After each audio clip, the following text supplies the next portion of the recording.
from superstar to laughingstock in just 40 minutes. Angel Reese's performance wasn't just bad, it was historically embarrassing. The kind of meltdown that makes highlight reels for all the wrong reasons. The self-proclaimed queen strutted onto the court ready to dominate, but what unfolded instead was so catastrophic that fans were left wondering if they were watching a professional athlete or someone who'd won a contest to play in the WNBA for a day. The showdown between Chicago and Minnesota wasn't just another game on the schedule. It was the collision of two philosophies, two approaches to professional basketball that couldn't be more different. By the final buzzer, fans weren't just watching the end of a game.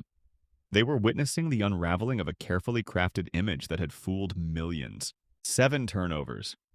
Airballed layups. Defensive assignments completely forgotten. Passes thrown to invisible teammates. This wasn't just a bad game, it was a basketball tragedy so complete that opposing fans actually stopped their taunting out of secondhand embarrassment. By halftime, the mockery on social media was so brutal that hashtag Angel Reese Meltdown was trending nationwide, with clips of her blunders being shared millions of times. The facade begins to crack. From the moment she stepped onto the hardwood, Reese was in character. The trademark scowl, the aggressive bumps, the endless stream of trash talk directed at anyone within earshot. This was Angel being Angel, the villainous persona that had made her one of the most recognizable faces in women's basketball. But something was different this time. Napheesa Collier, Minnesota's quiet superstar, seemed completely unfazed by the theatrics. While Reese barked and flexed after even the most routine plays, Collier remained locked in, focused only on execution and team success. It was like watching two different sports being played simultaneously, one built on substance, the other on style. "I've never seen anything quite like this," one commentator noted during the broadcast. "She's celebrating like she just hit a championship-winning shot, but her team is getting absolutely crushed, and she's personally responsible for half their turnovers. It's beyond cringe at this point." The first quarter set the tone for what would become an increasingly humiliating night for Chicago's controversial forward. In one sequence that immediately went viral, Reese attempted what should have been a routine layup, only to have the ball slip from her hands and fly sideways, missing the backboard entirely. Moments later, after finally grabbing an offensive rebound, she muscled through contact for a basket. Then came the flexing, the mean mugging, the chest-thumping celebration that has become her signature. The only problem? Her team was already down by 8 points, and the Minnesota bench was visibly struggling not to laugh at the disconnect between her celebration and the actual game situation. Not one or two, 7 separate instances where Reese single-handedly gave possession back to the opposition. These weren't just minor errors of execution either. These were fundamental breakdowns that had coaches and teammates visibly frustrated on the sideline. When basketball exposes the truth. As the game progressed, the embarrassment continued to pile up for Reese. The stat sheet was beginning to tell a story that no amount of posturing could hide.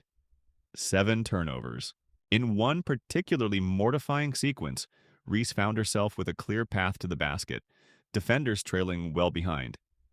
What should have been an easy 2 points instead became a highlight reel blunder when she inexplicably passed the ball backward to a teammate who wasn't expecting it.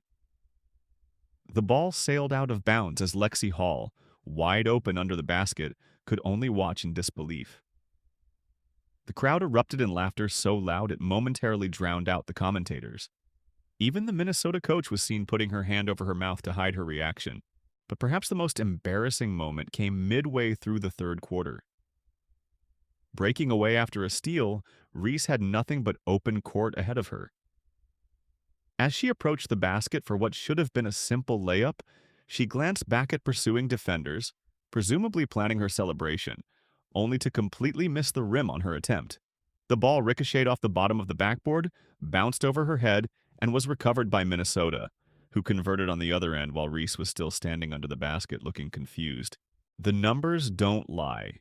While Reese did manage to collect 17 points and 10 rebounds, numbers that might look impressive in isolation, the efficiency behind those statistics told a far more concerning story. Basketball has always been a game where the truth eventually surfaces. You can talk a big game, You can create a carefully curated social media presence. You can even fool casual observers with flashy moments. But when the lights are brightest and the competition is at its peak, your actual skill level becomes impossible to hide. By halftime, the contrast between Reese and Collier couldn't have been more stark. While Reese was busy jawing at refs and opponents, Collier was silently dismantling Chicago's defense with surgical precision. She absorbed Reese's physical play without complaint, never letting emotion dictate her performance. The moment of truth. The game's defining sequence came in the final minutes, with Minnesota clinging to a one-point lead. Chicago's defense collapsed on Collier, sending a double team her way as soon as she touched the ball. Without hesitation, she split the defenders, drove directly at Reese, and delivered the ultimate dagger, a game-winning shot right in front of the woman who had been taunting her all night. The arena fell silent for a split second before erupting as Collier calmly jogged back on defense, not even sparing a glance in Reese's direction. No trash talk, no flexing, no theatrics, just pure basketball excellence that spoke volumes without saying a word. Her shooting percentage hovered well below 40%, a glaring inefficiency for a player who takes most of her shots within 5 feet of the basket. Missed layups, forced attempts against double teams, and a complete absence of court awareness transformed what could have been a dominant performance into an embarrassing display that had fans cringing with each possession. In that moment, as Collier celebrated with her teammates while Reese stood stunned, the basketball world witnessed more than just the conclusion of a single game. They saw the difference between style and substance, between showmanship and skill, between talking about greatness and actually achieving it. Angel Reese currently ranks as one of the worst finishers in the entire WNBA, one analysis revealed. Her shooting percentage around the rim falls well below league average, a shocking deficiency for someone who spends so much time in the paint. Accountability, the missing ingredient. What happened after the final buzzer might be even more revealing than the game itself. Instead of acknowledging her shortcomings, Reese immediately shifted into damage control mode. She glared at referees, shook her head in disbelief, and acted as if some great injustice had been committed against her. This is exactly why Angel Reese's game is never going to improve, one basketball analyst explained. There's zero accountability in her circle. Imagine you're playing basketball in front of the whole world. People have been constantly criticizing your game, and you're consistently messing up on the court. It's all captured on film, and your mom is just sitting there telling you, well, forget them. Just forget them. That's terrible advice for any athlete who genuinely wants to grow. The culture of denial surrounding Reese stands in stark contrast to how other young stars have handled the transition to professional basketball. While players like Caitlin Clark have faced their own challenges adapting to the WNBA, they've approached those obstacles with humility and a focus on improvement. This pattern of behavior hasn't gone unnoticed by fans or analysts. A disturbing trend has emerged in Reese's approach to professional basketball, a complete unwillingness to take accountability for her own performance. The social media fallout. Social media wasted no time dissecting Reese's meltdown. Memes flooded platforms within minutes of the final buzzer, with fans mercilessly roasting her 7 turnovers, missed layups, and final possession blunder. The backlash wasn't limited to casual fans either. Former players, coaches, and analysts all weighed in on what they were seeing. A young player whose reputation had outpaced her actual development, whose brand was built more on confrontation than on-court excellence. Angel Reese talks like she's prime Shaq, but plays like a weekend warrior who just learned the rules, one viral tweet proclaimed.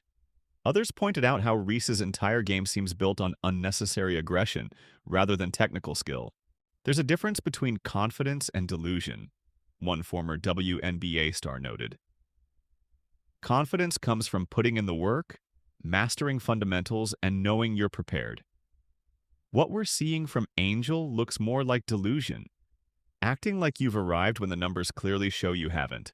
The manufactured rivalry.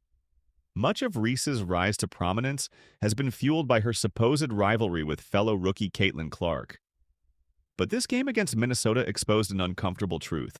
While Reese has been focused on creating headlines and viral moments, Clark has been steadily improving her game. Caitlin doesn't need to talk because her game does it for her, one teammate revealed. She's in the gym before everyone else, staying late to work on specific aspects of her game. That's why you've seen her shooting percentages climb throughout the season while others have plateaued or declined. Clark's approach to professional basketball couldn't be more different. She lets her game speak for itself, putting in the work behind the scenes rather than manufacturing conflicts to stay relevant. The results speak for themselves: steady improvement, growing efficiency, and the respect of veterans throughout the league. This fundamental difference in approach was thrown into sharp relief during the Minnesota game. While Reese was busy trying to intimidate opponents and working the refs, basketball was happening around her. Real, high-level basketball played by professionals who understood that results matter more than reputation.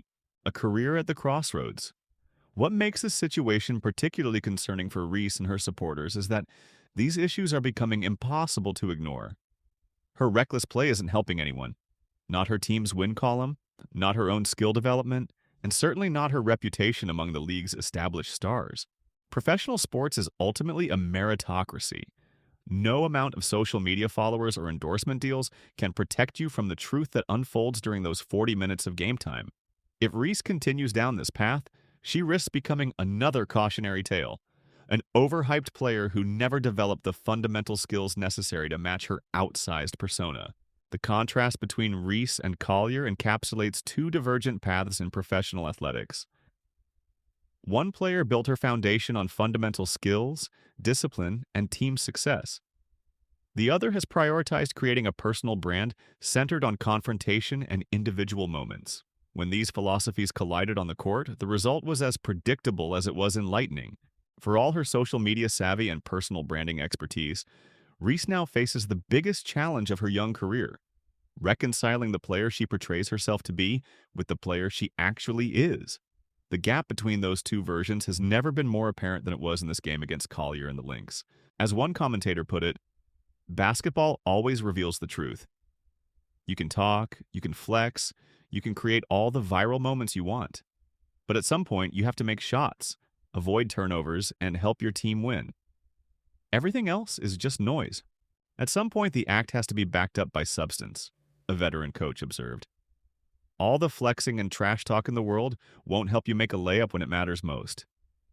The sooner Angel realizes that, the sooner she can become the player she has the potential to be. The reckoning awaits. The basketball world is watching closely. This moment represents both danger and opportunity for the Chicago forward. The danger lies in continuing to surround herself with yes people who reinforce the idea that her existing approach is working when the evidence clearly suggests otherwise. The opportunity is in using this humbling experience as motivation to refocus on the basics, finishing around the rim, court awareness, and playing within a team concept rather than forcing individual moments. What happens next will define Reese's career trajectory. Will she double down on the theatrics while neglecting the fundamentals? Or will this humbling experience serve as the wake-up call she desperately needs? All that matters is the game itself, a reality that Angel Reese learned the hard way on a night when her trash talk finally, decisively backfired. The clock is ticking.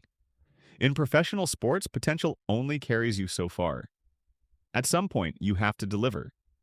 For Angel Reese, that moment of truth has arrived, and the basketball world is watching with bated breath to see how she responds. That noise reached deafening levels during Reese's disastrous performance against Minnesota. But in the silence that followed, in that moment when Collier's game winner found the bottom of the net and Reese stood frozen in disbelief, the basketball world heard something much more significant: the sound of reality crashing down on a carefully constructed image that could no longer be maintained. Because in the end, the scoreboard doesn't care about your social media following, the rim doesn't know about your endorsement deals, and your opponents certainly aren't impressed by how many times you can flex after an ordinary play.